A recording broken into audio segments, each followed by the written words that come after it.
Je pense qu'il y a des inquiétudes qui sont levées. Maintenant, l'équipe en place, avec la direction, l'ensemble du personnel, ses représentants, nous allons travailler à ce que la déclinaison de ces mesures se fasse dans des conditions concertées et qui œuvrent dans l'intérêt de tous. Maintenant, le président s'est engagé, au nom de la collectivité. Il a sécurisé et balisé le parcours pour que Guadeloupe Formation puisse intégrer le CRFP, le Cariforef et la future structure Cigarelle dans de bonnes conditions. Il y a eu des annonces qui ont été fortes pour revaloriser la situation des salariés et en particulier des bas salaires. Il y a eu des annonces qui ont été fortes aussi pour nous garantir la pérennisation de nos emplois. Il y avait des questions qui étaient encore en suspens par rapport à cela, parce que quand il y a absorption, quand il y a fusion, à l'image de ce qui se passe un petit peu partout en France et dans le monde, il y a sujet à s'inquiéter. Mais le président s'est engagé et nous prenons acte de cet engagement et nous allons veiller à ce que, bien entendu, ces engagements puissent être mis en place et mis en œuvre dans les meilleures conditions possibles, sachant qu'effectivement il y a des contraintes, il y a forcément des obstacles qu'il va falloir surmonter, mais tous ensemble je pense qu'on peut y arriver, et surtout en ne perdant jamais de vue que nous sommes là pour travailler pour les Guadeloupéens, pour chaque Guadeloupéen qui a besoin d'une formation de bon niveau qui lui donne de meilleures chances de trouver un emploi par la suite. Notre première priorité, c'est d'améliorer notre visibilité auprès du public. Je pense que le CRFP, Guadeloupe Formation, doit être encore mieux connu. Les produits de formation que nous mettons en place doivent être encore mieux connus. Donc cela veut dire un travail de réseau encore plus approfondi avec nos partenaires, le Pôle emploi, la mission locale, le RSMA également, qui œuvre dans la formation professionnelle des jeunes en difficulté. Le réseau des missions locales qui s'occupent des bénéficiaires du RSA, les associations de quartier, les communes. Il y a vraiment un travail de réseau à améliorer pour rendre encore plus visible notre offre de formation. Il y a aussi, et je pense que de toute façon, le foncier, si je puis dire, de notre mission, c'est vraiment rendre accessible la formation à tout le public, puisque nos formations sont gratuites.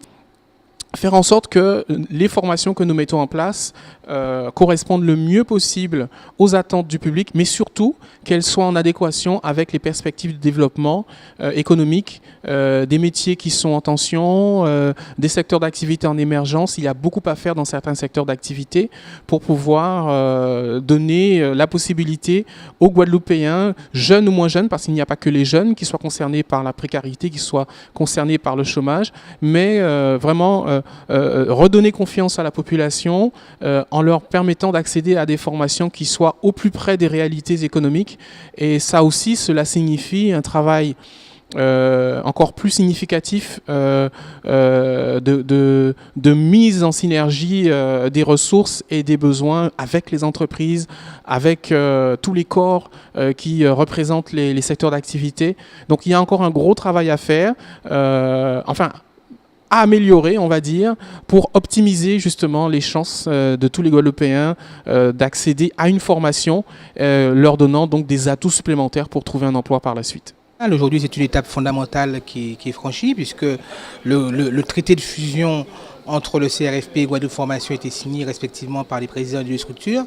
Et ça veut dire qu'au 1er janvier 2015, l'ensemble du personnel, avec ses droits, avec ses devoirs, est repris désormais au sein de Guadeloupe Formation. C'est bien que la question de l'élévation du niveau de qualification et de formation des publics est un des éléments fondamentaux de la politique régionale.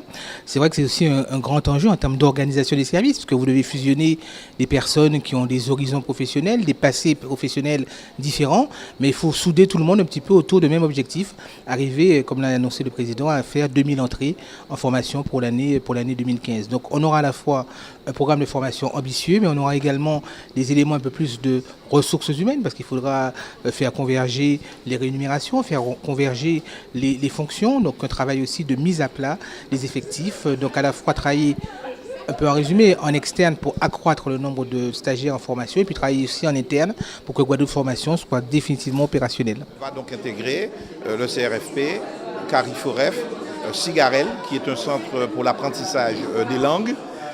Et puis tout ça, ce sera sous le chapeau de Guadeloupe Formation. Et pour lui donner des moyens, chaque année, c'est entre 8 et 10 millions de dotations données. Pour le moment, c'est 8 millions. C'était 8 millions et demi, 8 millions. On répare ici, c'est 35 millions avec une répartition sur l'ensemble du territoire de la Guadeloupe. On a repris déjà Saint-Claude en le réparant, on n'a pas fini. On va démolir et reconstruire, démarrer à Basse-Terre. On reconstruit ici 35 millions à Petit-Bourg et on voit sur la Grande Terre comment faire. La Grande Terre, il y a l'école de la deuxième chance du Moule, il y a l'école de la deuxième chance de Jarry, l'école de la deuxième chance de Basse-Terre. Donc vous voyez, donc, il y a un réseau, même si tout n'est pas sous la tutelle de Guadeloupe Formation. Donc la formation, c'est le bateau amiral, si j'ose dire, du développement économique et social du pays Guadeloupe. Et donc la région, on a fait une sorte de priorité des priorités et je suis venu aujourd'hui le dire au personnel. Le personnel, aujourd'hui, c'est 65 personnes au CRFP. Tous y vont être basculés avec maintien de leur avantage, mieux une revalorisation qui va au-delà de la convention collective pour bien inciter les gens et éviter des discriminations entre toutes les composantes de Guadeloupe Formation. C'est une sécurisation de leur situation, mais c'est également une sécurisation de leur parcours professionnel. Ils pourront se former tout au long de la vie. Donc, c'est une belle ambition que je porte avec quelques fiertés. La Guadeloupe ne sera que plus forte. Il n'y a de richesse que d'hommes. C'est Jean Baudin, qui est un économiste du XVIIe siècle, qui disait ça. J'ajoute, il n'y a de richesse que d'hommes formés. Hommes au sens générique, hommes et femmes.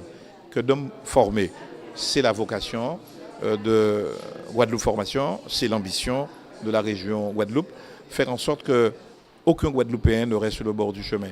Que s'il a une volonté, eh bien qu'il trouve une occasion de se former. Qu'on puisse répondre à ses rêves, à ses demandes, à ses aspirations.